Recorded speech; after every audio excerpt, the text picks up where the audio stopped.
smart authors know that it's important to study the strategy of the people outside of our industry to help influence how we're doing things in ours. When we can look outside of our own teeny tiny box, we can find techniques and strategies that might be working for somebody else that we can implement in a new way into our author lives to thrive in this industry above everything else that's going on. We want to raise ourselves up above the noise and stand out in that crowd. And so looking to people outside of our industry for marketing advice, techniques, strategy, and then implementing that into what we do is definitely going to help us to thrive. So today, we're actually going to be talking to a professional cosplayer about how she develops the characters that she creates on her TikTok platform to tell stories. We're going to be using her strategies and techniques to potentially influence how we are writing and developing our characters, and you might just learn something new, or it could spark an idea that you've already thought of but can tweak just a little bit to work even better for you. Let's jump into today's conversation. Hey everyone, I'm Hatter, the Dancing Hatter online, and I'm a cosplayer, a digital storyteller, and I make fairy wings for a living. So thanks for having me, Cam. I'm really excited because today we're going to be talking about how you create your original characters and how what you're doing can actually apply to authors and how they're writing their stories. So, when it comes to original character creation, what do we need to know? Okay, so when you're doing an original character, essentially what you're doing is we call it playing in the sandbox. So basically, the sandbox is the world, and so your character has to follow the rules of the world. They want to look like they belong in the world, and then preferably you use plot points from what's happening in the world. In other words, if it's some sort of end of the world situation, then those events like it will impact your character.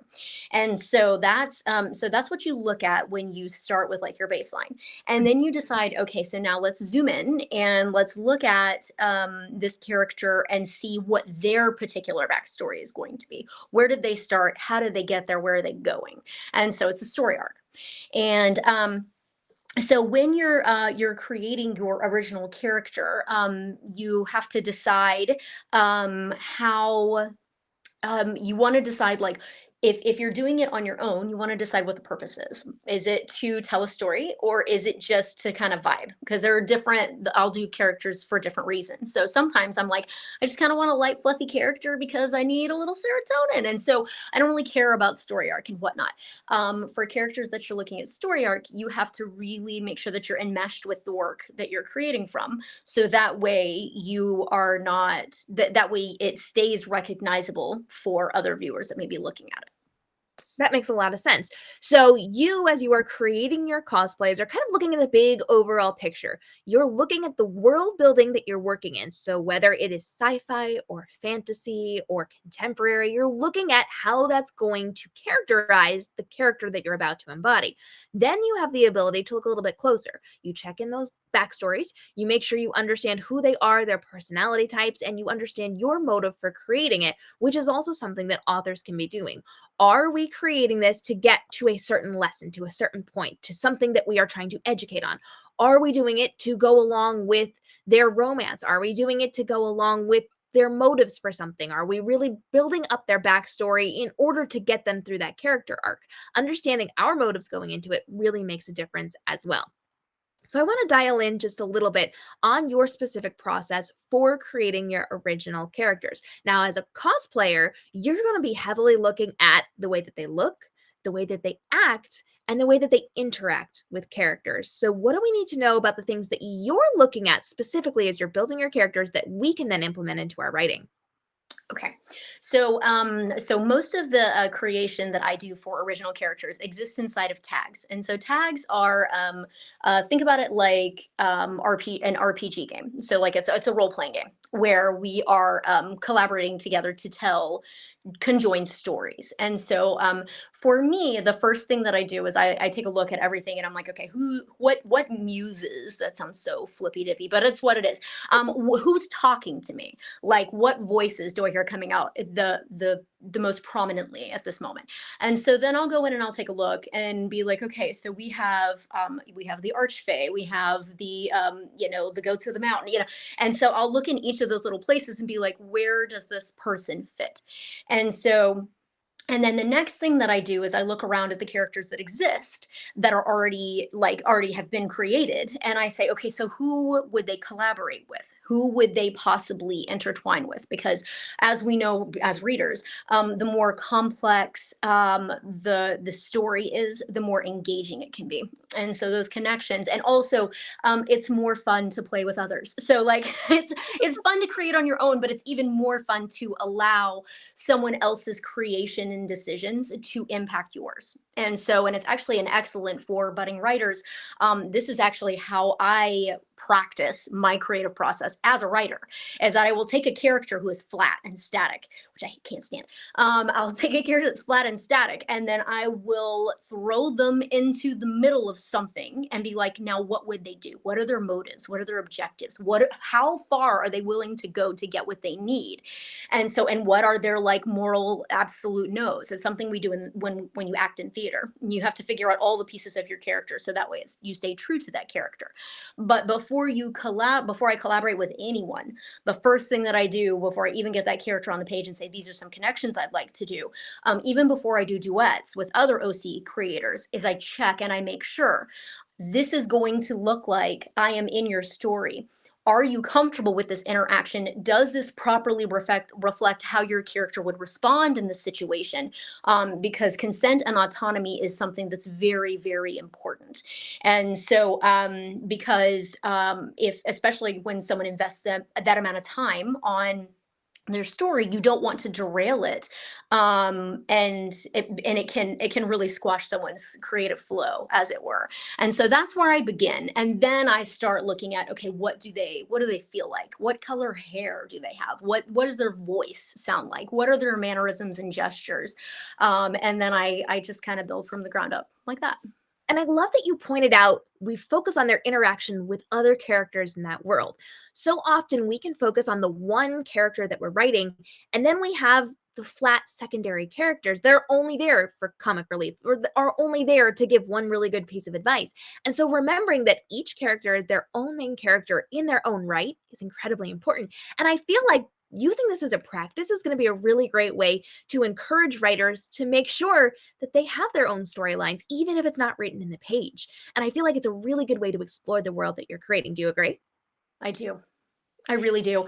Um, and that's uh, uh, um, and that's actually something that we talk about, passive characters, or we call them NPCs, where they're non-playable characters, where they're just there to help like push along the storyline. But here's the thing: is that when we do NPC characters, I cannot tell you how many times that we intend for a character to be an NPC, and then we look at them and they're like, okay, but no, I have to flesh out more of who they are, because I need to know really how this would be in real life. This is not just the barmaid who like passes the tankard across. Yeah. This is like a whole person who, like, she had a breakdown when she passed it. So, but why did she? Would our character then follow up and check on them? And so, because it's not a video game, like we want it to be a living, breathing creation. And you know what's really interesting is I've actually had characters bully their way into my stories where I intended for them to have a handful of lines, and then they became a very important character, and then they became the second most important character in the entire series, and it wasn't intended to be like that. And so I think it's really important to point out we need to be paying attention to those motives. We need to be following up with some of these characters. It doesn't have to be what we originally imagined them to be with those passive characters and those little extra scenes that they just happen to be in. So I love that you pointed that out. Now, when it comes to creating your characters, I know that you are heavily looking into how they're interacting with others, how they're engaging with them.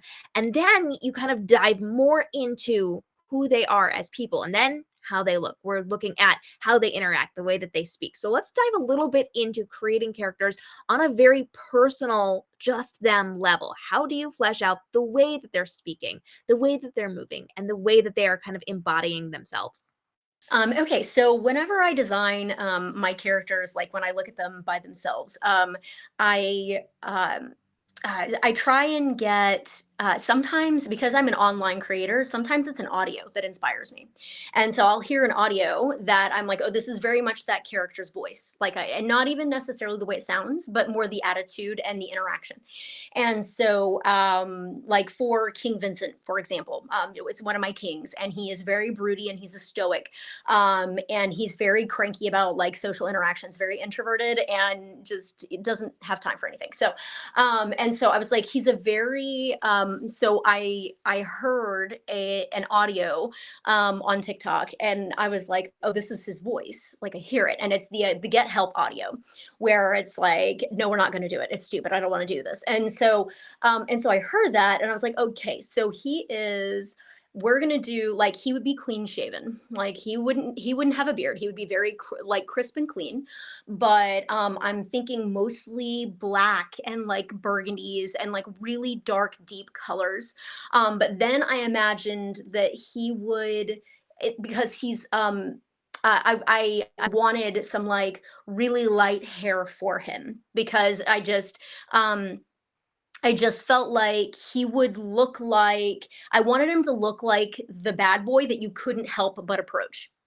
And so that's kind of the direction that I went with him. And when I create fairies, like I actually look at them in terms of color. And so when I create fairies, I'm like, okay, so what are their color? What's their color story look like?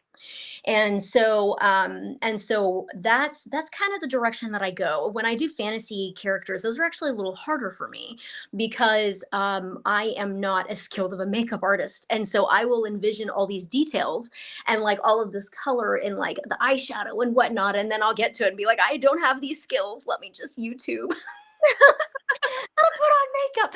And so because I think I owned like one makeup brush, and I think it was like the applicator of my little Maybelline two-tone palette, until I started cosplay in 2020. And then I was like, oh my, what are all these brushes for? What do they do? So yeah, so that's, yeah, I was like, simple.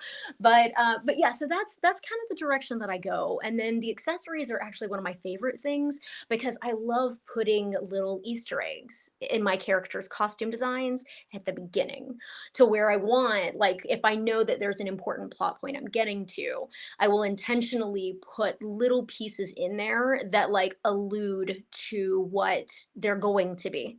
Because I like for my like for Prince Eric, for example, my Prince Eric, who is a dark version of Eric. If you pay very close attention, in the very first video I dropped, there is an octopus ring around my index finger, and he still has his wedding ring on. And so it's and it nobody, but no one may even notice, but for me it's a tie into where he is going versus where he's been, and how he can't let go of the past. He can't let go of Ariel, even though he's terrible now. Like he still can't. He'll always love her. And he just may do some desperate things to that happen again. So yeah, so that's that's kind of where I go. I love that. So do you feel like it would be to an author's advantage to maybe sit down and actually do some embodying of their own characters by creating their own cosplays, or by finding little things that they can put on, like those rings, to kind of feel more in tune with their characters? I think so. So especially because sometimes when you're, it's like when you look at something for too long and then you don't know anymore. And so I feel like kind of like stepping in and doing a little bit of like method acting, but for writers. So it'll help you to make sure that you're really capturing that voice and staying true to it. Because as we've all seen, nothing makes a reader more frustrated than when they feel like they know this character inside and out, and they do something that is out of character. And it takes it, but like I mean, I've seen, I have put down entire books because I was like, that's not how they would have responded though. And you said it, and you set it up this way. And if they respond out of character and it's for a reason, okay, well, now you've got me hooked. Like, let me buy two more of these books. But if it's so outside of, like, if it's too far outside of who you said that they were, I'm like, but no, I loved this person. I loved them. This isn't what they would, I know them. And then you get massacred on book talk and it's just a bad day. So yeah.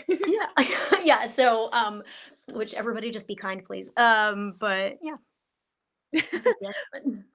I agree, and we like to avoid the drama on book talk as well. So making sure that we are really paying attention to what we're doing and how we're writing our characters and using everything to our advantage to make sure we are in tune with the characters that we're writing, and then get the beta readers and the dev editors and all the things to make sure we are in alignment with the stories that we've written. Please make sure we've got the proper people looking at our books before it goes out in the world.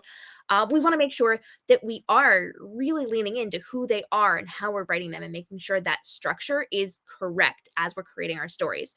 What else do we need to know from a cosplay perspective on developing characters that might help authors?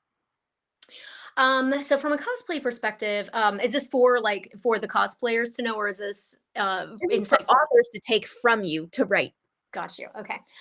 Um, so this is so here's what I would suggest. Um, if if you feel sometimes like one of the biggest things that I've had to learn as a cosplay as a digital creator when I'm telling these stories is that if it doesn't go the direction that you thought it should, don't be so stubborn and stuck that you don't let it grow, because there is nothing cooler in post, right, than looking back and being like, yeah, I didn't even think that's where it was going to go. And I know as a reader, like whenever I see writers talk about that, where they were like, yeah, man, there was like a hot minute where I like had to fly by the seat of my pants, but I knew this is where it had to go and I just had to write myself out of that hole. Like, I appreciate those moments because then it's like I'm on the journey with you. And so that's what I would recommend, is that and I mean, when I've spoken to, I'm a pantser. I need to have a little more of a plan, but also, it's not bad to allow a little bit of your own work to influence you to like take it elsewhere, and it feels so much more real, and it has so much bigger impact. I think when you're reading it, when you're like, oh, I feel like I'm on board the train. I'm not just like waving from the station, and so like take us with you. And you made a very valuable point that it really is about the journey, and we need to take each other with us as we are going, as we're writing our stories, as we're creating our characters. And so, in an effort to make sure we're going along with you, where can everybody find you online to see your cosplays, your wings, and to learn more? So on TikTok, Instagram, and Facebook, I'm the Dancing Hatter everywhere. And then my wings you can actually purchase from Etsy, and it's Dancing Hatter Designs, and that's linked in my bio in all of those places. And because we love learning from outside sources, jump down in my comments and let me know one thing you learned today and who else you might like to learn from. Think about another genre or another industry or something that I can do to get a guest onto the show to have conversations with you to help you level up by seeing somebody else's perspective. And follow along with that subscribe and notification bell, because I'm dropping videos every single day to help you level up in your writing and your reading life so you can thrive in this industry in a profitable way without having a ton of stress and overload and overwhelm that we just do not want inside of this industry, so we can enjoy our time as writers. I'll see you in the next episode.